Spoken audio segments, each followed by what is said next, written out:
जरा सोचिए, अगर आपको पता चल जाए कि दुनिया में ज़ॉम्बी आपदा आने वाली है और वो भी सिर्फ 5 दिन बाद, तो आप क्या करेंगे? क्या आप शहर छोड़ देंगे या फिर हथियार इकट्ठा करेंगे या बस भगवान का नाम लेकर इंतजार करेंगे? लेकिन इस कहानी का नायक कुछ बिल्कुल अलग करने वाला था, क्योंकि उसके पास एक अजीब और खतरनाक ताकत थी। एक दिन उसके सामने ज़ॉम्बियों का राजा खड़ा था, उसके पीछे हजारों ज़ॉम्बी खड़े थे जो किसी भी पल हमला कर सकते थे। लेकिन वो आदमी डरा नहीं, वो धीरे धीरे आगे बढ़ा और अचानक ज़ॉम्बी किंग को चूम लिया। हाँ, आपने सही सुना, क्योंकि उसका असली हथियार था उसकी भयानक बदबूदार सांस, इतनी खतरनाक कि ज़ॉम्बी भी उसकी बदबू से बेहोश हो जाते थे। लेकिन यही ताकत उसकी सबसे बड़ी मुसीबत बन गई। पिछली जिंदगी में जब लोगों को उसके बारे में पता चला तो उसे पकड़ लिया गया और फिर उसे एक गुप्त लैब में बंद करके उस पर भयानक प्रयोग किए जाने लगे। आखिरकार वहीं उसकी मौत हो गई। लेकिन किस्मत को शायद कुछ और ही मंजूर था। जब उसने दोबारा आंखें खोली तो उसे पता चला कि वह समय में वापस आ चुका है और अभी ज़ॉम्बी आपदा शुरू होने में पूरे 5 दिन बाकी है। इस बार उसने एक फैसला किया, इस बार मैं अपनी ताकत किसी को नहीं बताऊंगा और शांति से जीऊंगा। उसने थोड़ी देर सोचा और तुरंत एक योजना बना ली। शहर में रहना सबसे बड़ा खतरा था, इसलिए उसने तय किया कि वह वापस अपने गांव लाल पत्थर जाएगा। वहां हर घर में मुर्गियां, बत्तख और सूअर थे। पानी के लिए कुएं थे जो कभी सूखते नहीं थे। अगर थोड़ा सब्जियां और फल उगा लिए जाए तो खाने की समस्या हमेशा के लिए खत्म हो सकती थी। सबसे बड़ी बात, वह गांव बड़ी आबादी से बहुत दूर था। इसका मतलब अगर ज़ॉम्बी आए भी तो उनकी संख्या बहुत कम होगी। लेकिन एक समस्या अभी भी बाकी थी। पिछली जिंदगी में उसके पिताजी खुद ज़ॉम्बी बन गए थे और इस बार वह यह होने नहीं देना चाहता था। उसने बहुत देर तक सोचा, फिर उसने फैसला किया कि अगर वह अपने परिवार को बाहरी दुनिया से पूरी तरह अलग कर दे तो शायद संक्रमण से बचा जा सकता है। बस फिर क्या था, उसने तुरंत अपना फोन उठाया और शुरू हो गई पागलों जैसी ऑनलाइन शॉपिंग। सबसे पहले उसने ऑन ऑर्डर किए 4 बड़े लोहे के बक्से। योजना यह थी कि अगर ज़ॉम्बी चारों तरफ से घेर ले तो वह और उसका परिवार इन लोहे के बक्सों के अंदर सुरक्षित रह सकते हैं। इसके बाद उसने खरीदा मजबूत armour suit, medical protection suit, diving suit, oxygen cylinder, goggles, mask और ईयर प्रोटेक्शन, ताकि उस समय जब ज़ॉम्बी संक्रमण शुरू हो वे लोग बाहरी दुनिया से जरा सा भी संपर्क न रखें। इसके बाद उसने खरीदे सीसीटीवी कैमरे और वॉकी टॉकी, ताकि अगर वे अलग अलग जगह पर भी हों तो एक दूसरे से संपर्क कर सकें। अब ज़ॉम्बी आपदा शुरू होने में सिर्फ 4 दिन बाकी थे। उसने तुरंत अपने पिताजी को फोन किया, पापा जल्दी से घर में ज्यादा से ज्यादा खाना जमा कर लीजिए, अचार, सूखी सब्जियां, जो भी लंबे समय तक चल सके। और हाँ, कुछ दिनों में बहुत सारे पार्सल आने वाले हैं, आप उन्हें रिसीव कर लेना। उधर से उसके पिताजी हंसते हुए बोले, अरे पागल लड़के, इतना खाना किस लिए जमा कर रहे हो? वह सच बताना चाहता था, लेकिन अगर अभी बता देता तो पूरा गांव घबरा जाता, इसलिए उसने सिर्फ इतना कहा, अगर जिंदा रहना है तो मेरी बात मान लीजिए। फोन रखने के बाद उसने अपनी जरूरतों की लिस्ट बनानी शुरू की। सबसे पहले चाहिए थी एक मजबूत पिकअप गाड़ी। वह तुरंत एक किराए की गाड़ी लेने गया और मन ही मन सोचने लगा, वैसे भी ज़ॉम्बी आने के बाद ये गाड़ी लौटाने कौन जाएगा। गाड़ी मिलते ही उसने उसे सीधे मॉडिफिकेशन वर्कशॉप भेज दी। उसने मैकेनिक से कहा, सबसे मजबूत स्टील लगाओ, गाड़ी को बिल्कुल टैंक जैसा बना दो। गाड़ी के पहियों को बदलकर पंचर प्रूफ टायर लगाए गए। इसके बाद वह कई बड़े सुपरमार्केट में गया और वहां से खरीदे ढेर सारे biscuit, cake, chocolate chips, instant noodles, ready to eat खाना और ढेर सारे cold drinks, cola, Sprite, juice, नारियल पानी, सब कुछ। लेकिन सबसे अजीब चीज जो उसने खरीदी वह थी 200 किलो प्याज, क्योंकि उसे पता था प्याज खाने के बाद उसकी बदबूदार सांस और भी खतरनाक हो जाएगी। जब बिलिंग हुई तो उसने 20 ट्रॉली भर सामान खरीदा था। आसपास के लोग हैरान होकर उसे देखने लगे। किसी ने तो उसका वीडियो बनाकर सोशल मीडिया पर भी डाल दिया। फिर उसने एक बड़े ट्रक से सारा सामान अपने गांव भेज दिया। इसके बाद उसने खरीदे 50 सैटेलाइट फोन, क्योंकि पिछली बार ज़ॉम्बी आपदा के बाद सारे मोबाइल नेटवर्क बंद हो गए थे। उसने सोलर चार्जर, बैटरियां और जनरेटर भी खरीदे। अब खाने की आखिरी तैयारी बाकी थी। वह सीधे एक फूड फैक्ट्री पहुंचा और वहां से ऑर्डर कर दिया 100 plate fish curry, 100 plate chicken, 100 plate मसालेदार बीफ, 100 प्लेट कूंग पाव चिकन, 100 प्लेट बैंगन मसाला, 100 प्लेट टमाटर अंडा करी और कुल मिलाकर सैकड़ों पैकेट रेडीमेड खाना। क्योंकि उसे पता था दुनिया खत्म होने के बाद सबसे बड़ी समस्या होती है भूख। लेकिन अभी एक चीज बाकी थी, हथियार। क्योंकि खाना आपको जिंदा रख सकता है, लेकिन ज़ॉम्बी से बचने के लिए हथियार जरूरी है। और उसने जो हथियार खरीदने की योजना बनाई थी वह बेहद खतरनाक थी। अगर आप जानना चाहते हैं कि उसने आखिर कौन से हथियार खरीदे तो वीडियो को लाइक करें, चैनल राज भारी राट को सब्सक्राइब करें और कमेंट में बताएं अगर सच में ज़ॉम्बी आ जाए तो आप सबसे पहले क्या करेंगे। हथियार। इसलिए मैं शहर के उत्तर वाले इलाके में गया। वहाँ एक पुरानी सी गिरवी रखने की दुकान थी। ऊपर से देखने में वो एक साधारण दुकान लगती थी, लेकिन असलियत में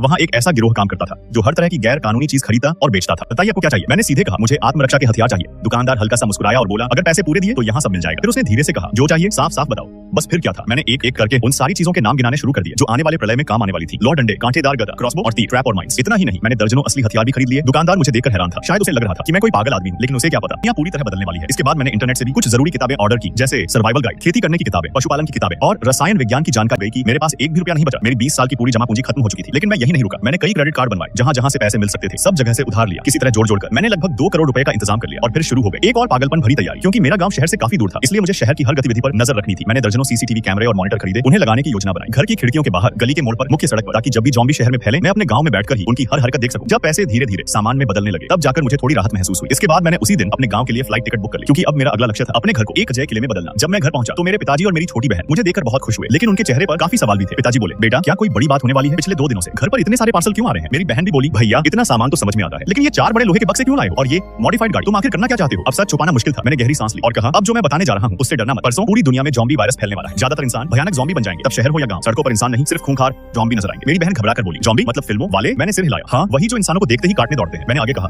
शायद तुम यकीन न करो, लेकिन मैं एक पुनर्जन्म लेने वाला इंसान हूँ। पिछली जिंदगी में मैं ज़ॉम्बी हमले में मर गया था। मेरी बात सुनकर पिताजी अचानक चुप हो गए। फिर बोले, अच्छा तो इसलिए तुम्हें 2 दिन बाद की बातें पता है? अब समय बर्बाद करने का मौका नहीं था। मैंने तुरंत कहा, अब हमें अलग अलग काम करना होगा। और फिर हम 3 लोग और हमारा कुत्ता तैयारी में लग गए। पिताजी ने घर की दीवारों को और ऊंचा और मोटा करना शुरू किया। ऊपर बिजली वाली तारें लगा दी, नीचे जमीन में लोहे के नुकीले कांटे गाड़ दिए और चारों तरफ छोटे छोटे ट्रैप भी लगा दिए। घर का पुराना दरवाजा हटाकर मोटा स्टील गेट लगा दिया गया, जो शायद गोली भी मुश्किल से झेल पाए। कमरों के दरवाजे और खिड़कियां भी बदल दी गई। मैंने सबसे मजबूत बुलेट प्रूफ दरवाजे और मोटे कांच लगवाए और मजदूरों से कहा 24 घंटे के अंदर काम खत्म होना चाहिए, पैसे पूरे दिए गए। इसलिए काम भी तेजी से होने लगा। इसके बाद हमने आंगन में ईंटों का छोटा सा कमरा बनवाया जहां हमने जमा कर लिया कोयला, लकड़ी और ढेर सारा ईंधन, ताकि अगर बिजली खत्म हो जाए तो भी हम खाना बना सके और सर्दियों में गर्म रह सके। मेरी बहन ने बगीचे की मिट्टी खोदकर उसमें सब्जियां और फल लगाने शुरू कर दिए। पिताजी बाजार से कई मुर्गियां खरीद लाए ताकि रोज मिलने वाले अंडों से हमारी प्रोटीन की जरूरत पूरी हो सके। इतनी तैयारी के बाद मैंने सोचा कि शायद दूसरे लोगों को भी चेतावनी देनी चाहिए, इसलिए मैंने इंटरनेट पर एक छोटा सा संदेश लिखकर पोस्ट किया। उम्मीद थी कि शायद कोई उस चेतावनी को पढ़ ले, लेकिन सच कहूं मुझे खुद नहीं पता था कि कितने लोग इस पर विश्वास करेंगे। अब ज़ॉम्बी आपदा शुरू होने में सिर्फ 48 घंटे बचे थे। मैं तुरंत शहर के सबसे बड़े अनाज गोदाम पहुंचा और वहां से खरीदा 100 बोरी चावल, 100 बोरी गेहूं का आटा, 100 बोरी चिपचिपा चावल, 100 बोरी मैदा, साथ में 50 ड्रम खाने का तेल और दर्जनों बोतलें सोया सॉस, सिरका, मसाले। दुकानदार मुझे घूरते हुए बोला,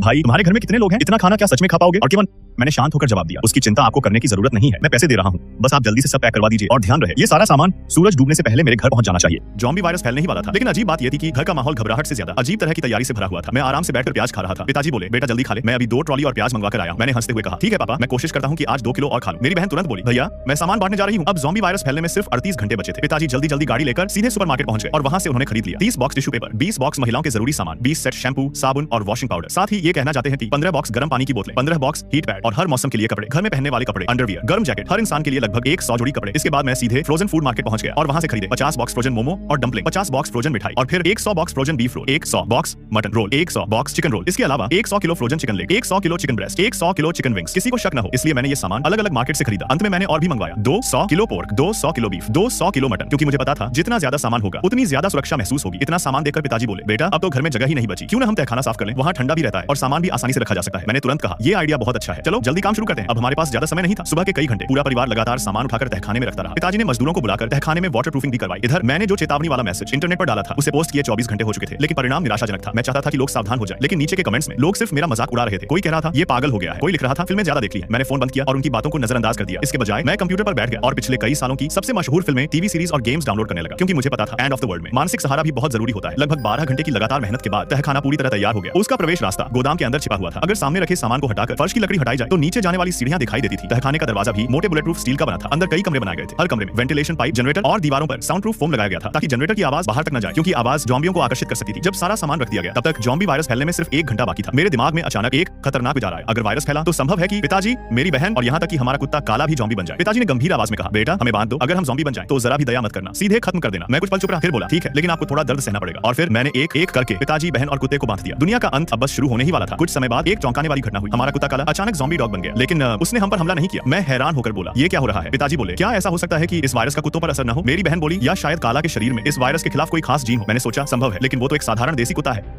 फिर मैंने कहा, चलो इसे खोलकर देखते हैं। ली सर, मैंने पहले से तैयार अपना हथियार हाथ में पकड़ लिया और पिताजी धीरे धीरे काले के पास गए। बहुत सावधानी से उन्होंने उसकी रस्सी खोल दी। हम सब सांस रोके, उसकी हर हरकत देख रहे थे, लेकिन काले ने कोई हमला नहीं किया। वो बस शांत होकर बैठा रहा। हम सब ने राहत की सांस ली, लेकिन तभी अचानक एक जोरदार धमाका हुआ। मैं और पिताजी तुरंत खिड़की की ओर दौड़े, पर्दे का कोना उठाकर बाहर देखा। मेरी बहन ने टैबलेट पर लगे कैमरों की फुटेज चेक की। असल में गांव के बाहर एक ट्रैक्टर पेड़ से टकरा गया था और उसके पीछे सैकड़ों लोग दौड़ते हुए आ रहे थे, लेकिन दूरबीन से देखने पर मुझे साफ दिखाई दिया वो लोग नहीं थे, वो सभी ज़ॉम्बी थे। ज़ॉम्बी वायरस वाकई फैल चुका था। ट्रैक्टर का ड्राइवर चारों तरफ से घिर चुका था। वो भागना चाहता था, लेकिन अब बहुत देर हो चुकी थी। गांव का एक आदमी उसे बचाने दौड़ा, लेकिन जैसे ही वह पास पहुंचा एक ज़ॉम्बी ने उस पर झपट्टा मार दिया और फिर चारों तरफ से चीखें गूंजने लगी। कुछ ही मिनटों में पूरा गांव अराजकता में बदल गया। लोग भाग रहे थे, चिल्ला रहे थे और ज़ॉम्बी हर किसी पर टूट पड़ रहे थे। तभी दूर से एक बुजुर्ग औरत की आवाज आई, ये क्या चीज है? इसने मेरे पोते को पकड़ लिया। और उसी पल हम सब समझ गए, दुनिया सच। पोते को ज़ॉम्बी वायरस ने संक्रमित कर दिया, लेकिन दादा हंस पड़े। दरअसल दादा को अभी तक यह पता ही नहीं था कि ज़ॉम्बी वायरस फैल चुका है। वह आराम से उसके पास चले गए और तभी पोते ने उन्हें काट लिया। गांव के ज्यादातर लोगों को अभी भी हालात की गंभीरता का एहसास नहीं हुआ था। अच्छा हुआ कि मैंने कई सालों से सामान जमा करके रखा था। घर में रहना ही सबसे सुरक्षित था। इसके बाद मैंने तुरंत शहर में लगे अपने कैमरे खोलकर देखे, लेकिन शहर की हालत तो और भी खराब थी। सड़कों पर लोग चीखते हुए भाग रहे थे। जैसे जैसे ज्यादा ज़ॉम्बी उस सड़क पर आने लगे, आखिर में जो लड़की संक्रमित हुई थी वह लड़खड़ाते हुए खड़ी हुई और ज़ॉम्बियों में शामिल हो गई। अब उस सड़क पर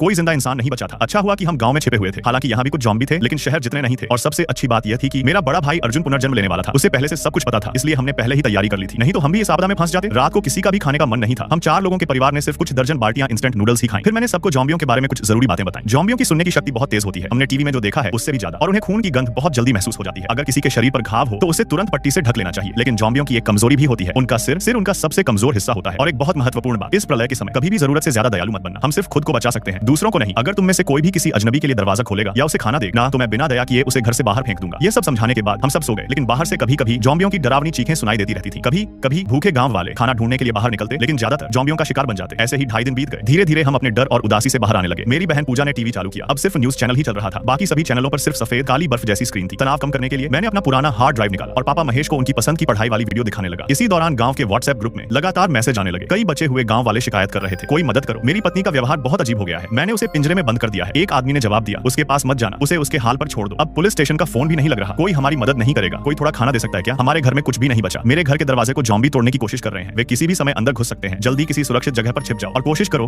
कि कोई आवाज मत करो। किसी के पास एक बाल्टी नूडल्स है क्या? मैं 1000 रुपए दूंगा। लेकिन इस प्रलय में पैसे की कोई कीमत नहीं थी, अब सिर्फ खाना ही असली दौलत था। तभी गांव के सरपंच रामपाल ने ग्रुप में मैसेज किया। उन्होंने पूछा कि किसके पास कितना अनाज बचा है और कहा कि सब अपना खाना उनके पास जमा कर दें, फिर वह उसे बराबर बराबर बांटेंगे। कुछ भोले लोग सच सच बता भी रहे थे, लेकिन हमने कुछ नहीं बताया क्योंकि हम जानते थे कि सरपंच पर भरोसा नहीं किया जा सकता। अगर खाना उसके पास दे दिया तो शायद वह खुद ही जमा कर लेगा। प्रलय के तीसरे दिन गांव के ऊपर से एक ड्रोन उड़ता हुआ आया, उसमें से आवाज आ रही थी, सब लोग घर में छिपे रहें, बाहर न निकलें। सुबह जब पापा पहरा दे रहे थे तभी सामने वाली बिल्डिंग से एक नकाबपोश आदमी बाहर निकला। उसने पूरे शरीर को कपड़ों से कसकर ढक रखा था। वह चारों तरफ ध्यान से देख रहा था। तभी ऊपर वाली खिड़की खुली, एक महिला रीना बाहर झांकी। उसके हाथ में एक ड्रोन था जिसके पीछे एक स्पीकर लगा हुआ था। जैसे ही नकाबपोश आदमी दूर गया, उसने ड्रोन उड़ा दिया और उसे दूसरी दिशा में भेज दिया। अचानक ड्रोन से एक तेज गाना बजने लगा। उस आवाज से आस पास के सभी ज़ॉम्बी उस दिशा में भागने लगे। इस मौके का फायदा उठाकर वह नकाबपोश आदमी जल्दी से निकल गया। मुझे अच्छी तरह याद है, वह उन पहले लोगों में से था जो बाहर जाकर सामान ढूंढकर सुरक्षित वापस लौटे थे और इतना सामान लाए थे कि कम से कम 1 महीने तक चल सके। ठीक 2.5 घंटे बाद वह कार से वापस आया। रीना लगातार घर के आसपास देखती रही। जैसे ही उसने अपनी कार आते देखी, उसने फिर से ड्रोन उड़ाया और ज़ॉम्बियों को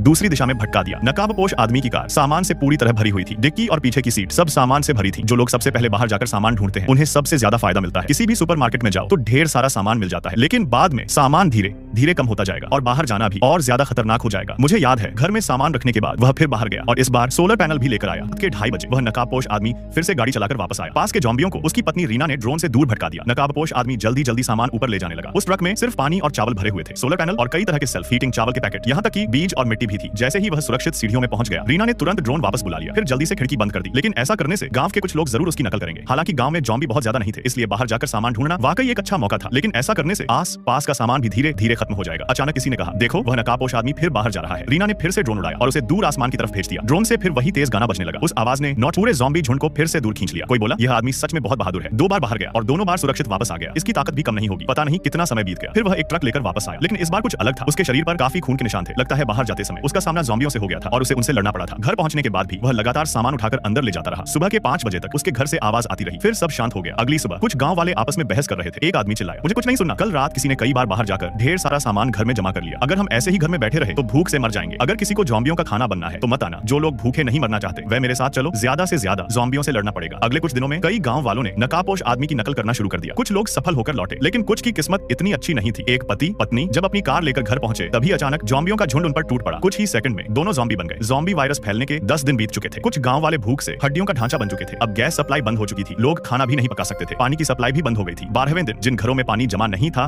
उनके पास पीने के लिए भी पानी नहीं बचा। 14वें दिन आसमान में पहली बार एक हेलीकॉप्टर की आवाज सुनाई दी। उस आवाज ने नॉट निराश लोगों के दिल में उम्मीद जगा दी। लेकिन हेलीकॉप्टर सिर्फ 2.5 मिनट तक गांव के ऊपर मंडराता रहा और फिर उड़ गया। उस शाम मेरा कुत्ता शेरू अचानक कमरे में आया और मुझे जगा दिया। मैं उसके साथ खिड़की तक गया। सामने वाली बिल्डिंग में एक औरत रो रही थी। जैसा मैंने सोचा था, उसकी आवाज से कई ज़ॉम्बी वहां जमा होने लगे। किसी ने गुस्से में कहा, क्या यह औरत पागल हो गई है? अगर मरना है तो हमें क्यों साथ में मरवा रही है? तभी किसी ने चिल्लाकर कहा, अरे नीचे देखो, बहुत सारे ज़ॉम्बी इकट्ठा हो रहे हैं। औरत लगातार रोती रही। उसके घर के बाहर ज़ॉम्बी पागलों की तरह दरवाजा पीटने लगे। कुछ लोगों ने चिल्लाकर कहा, चुप हो जाओ, लेकिन उसका रोना बंद नहीं हुआ। वह चिल्लाई, मैं अब और सहन नहीं कर सकती, न खाने को कुछ है, न पीने को पानी, बिजली भी चली गई है। मैंने जिंदगी में कभी इतनी निराशा महसूस नहीं की। तभी मेरे पिता महेश बोले, बेटा क्यों न हम उसे थोड़ा खाना दे दें, वह बहुत बेचारी लग रही है। यह सुनते ही मैं तुरंत उनके पास गया और उन्हें जोर से डांट दिया। मैंने कहा, इस बार सिर्फ समझा रहा हूँ, अगली बार ऐसा सोचा भी तो सीधे घर से बाहर निकाल दूंगा। इस हालात में जरा सी भी दया हमारी मौत का कारण बन सकती है। औरत की आवाज से और भी ज़ॉम्बी इकट्ठा हो गए। वे बेचैन होकर उसके दरवाजे को टक्कर मारने लगे। किसी ने कहा, अगर उसका दरवाजा टूट गया तो कोई बात नहीं, लेकिन अगर इतने सारे ज़ॉम्बी यहीं जमा रहे तो हम सबके लिए खतरा बन जाएगा। औरत ने नीचे देखा, शायद उसे अपना अंत समझ आ गया था। उसने आंखें बंद की और अचानक ज़ॉम्बियों के झुंड में कूद गई। एक जोरदार आवाज हुई और पूरा गांव मौत जैसी खामोशी में डूब गया। लोग अपनी सीमा पर पहुंच चुके थे। बिना खाना और पानी के इतने दिन टिके रहना पहले ही बहुत बड़ी बात थी। अब शायद और भी लोग ऐसा ही कदम उठाएंगे। सच कहूं, मेरे दिल में भी भारीपन था। मैं बिस्तर पर लेटा रहा, लेकिन नींद नहीं आ रही थी। घर में खाना पहाड़ जितना जमा था, फिर भी मैं उसे किसी के साथ बांटना नहीं चाहता था। इस प्रलय में अगर इंसान थोड़ा निर्दयी नहीं बनेगा तो खुद भी ज्यादा दिन नहीं जी पाएगा। मैं बस यही उम्मीद कर रहा था कि मेरा फैसला सही हो। यह सोचते सोचते मुझे धीरे धीरे नींद आ गई। सुबह की हल्की रोशनी ही हुई थी कि बाहर अचानक एक तेज आवाज सुनाई दी। मैं झटके से बिस्तर से उठ बैठा। दिल जोर जोर से धड़कने लगा। ओह